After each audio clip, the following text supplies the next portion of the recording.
So the Brexit blame game has stepped up a notch. Now this started actually months ago with numerous Brexiteers coming out and saying, well, they just won't give us what we want, but not being entirely clear on what they want, as prominent Brexiteers have changed what Brexit is over the last 3 years a number of times. But Michael Gove recently came out and said the words of the effect of the EU are refusing to sit around and talk to us despite the fact that we want to work through this. That, like most conservative statements, relies on people not really paying attention and certainly not fact-checking.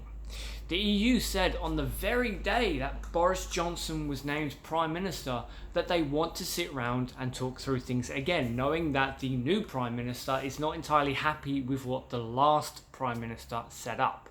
They did make a point of stating that the legal definitions and the legal requirements will not be changing. But again, it's important to remember that from the get-go, the European Union made it very, very clear. Everything is up for negotiation as long as you sort out the Irish border. This is something that every single Brexiteer, at least every single political Brexiteer, has completely ignored and dismissed, and it holds a number of ramifications. Boris Johnson and his ilk are trying to state that America is going to come in as a white knight and save us all. The reality, of course, is that the Irish lobby in America is actually incredibly strong, and Donald Trump, even if you could trust him, which I've done many videos in the past of why you can't and why he's just a two-faced snake that will screw us in the end, but even if we could trust him, it's not entirely down to Donald Trump. It comes down to the whole of America, because at the moment, America is still a democracy. It would have to get past the House of Representatives, which means going past the Irish lobbying group. Nancy Pelosi, Speaker of the House, has already said, unless the Good Friday Agreement is upheld, we will not have a deal with the United Kingdom. And leaving the European Union with a no-deal Brexit does not uphold the Good Friday Agreement. This is a huge issue, and again, Brexiteers like Boris Johnson, Nigel Farage, Jacob Rees-Mogg, Michael Gove, and name them, have completely ignored. Johnson himself said, well, I don't need to go there to sort this out, it's a nothing issue. Again, words to that effect, I'm paraphrasing. But it goes to show just how little they want to do. And also when you look at these so-called patriots who want the best for Britain, well, they've moved all of their assets out of the United Kingdom. Jacob Rees-Mogg moving things to Ireland and encouraging all of his buddies to do the exact same thing. There is no upside of Brexit. And report after report, and we're finding out more and more each day that Theresa May's government hid these reports because it didn't look that favourable, that there is no good projection.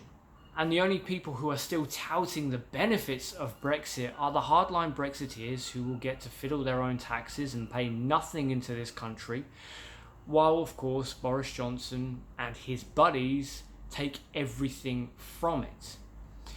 The pitfalls of Brexit have been explained over and over again. We are going to have food shortages, as over 50% of the food this country consumes comes from Europe or comes via Europe. It's not just as simple as having a no-deal Brexit, so food is just that little bit more expensive. There are millions of people in this country who live paycheck to paycheck. There is also the added unbelievable idiocracy of people like Dominic Raab, who had no understanding of how important Dover is when it comes to imports and exports into the United Kingdom. Again, as I've said before, 10,000 lorries every single day come through my little town. That's only possible because we have a frictionless trade deal with the European Union. If a lorry has to stop for a few days, which is incredibly common when we stop and check every individual lorry, well, food is going to spoil.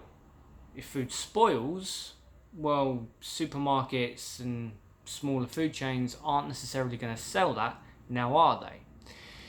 There's also a ton of businesses that rely on demand delivery. meaning that should the food come spoiled, well, they don't actually get their money back from it, which is going to cost them, obviously. Then we go into numerous reports from schools themselves. And I know Conservatives love to ignore schools, especially when they scream out saying, "You haven't got the funding, stop cutting us." But a number of schools have come out and said there are kids who only eat when they're at school, and a no-deal Brexit means we aren't going to have the food for them. Food banks have said the exact same thing. The NHS has said we cannot get the drugs in without a deal with Europe. So Matt Hancock's response of stockpiling, but stockpiling in Europe, didn't really go down too well. And of course, he's not stockpiling everything. There are still a number of conditions. For example, if you have epilepsy and you need drugs to control the epilepsy so that you have any form of life, well, I'm sorry, but you're a bit fucked. Over and over again, we see constant failures of our own government. And again, now they are ramping up the whole, it's Europe's fault, we couldn't get our shit together. By the end of this, Boris Johnson, Michael Gove, Jacob Rees-Mogg and everyone else will be blaming Europe for the failures of British politicians.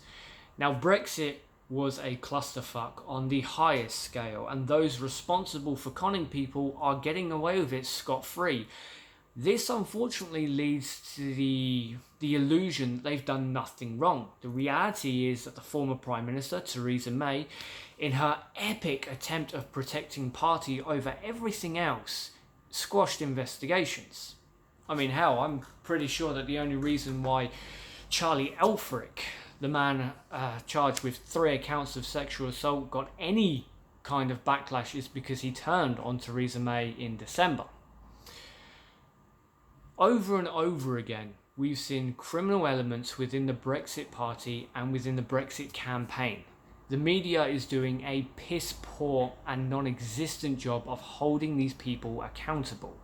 So when they do eventually come out and blame Europe for UK politicians' destruction of our own country, well, I can't help but think that the media is going to carry on doing their bidding of Conservative donors, which is of course not holding Conservative politicians accountable in any way, shape or form. We are being led by morons into the most difficult time of the United Kingdom. The only defence I hear is that, well, we survived the Second World War, we can survive this. Second World War was quite a while ago. The world has changed, and so has Britain's foundations. It's not just a cultural thing that changes throughout time. It's also where we make our money, how we get our food, how we interact with countries around the world. And right now we have a prominent racist as foreign secretary. We have a bumbling racist as prime minister. Our government right now is a joke. And again, we are abandoning our allies to get closer with a man who has thrown every single ally, political or personal, under the bus. Fun times ahead.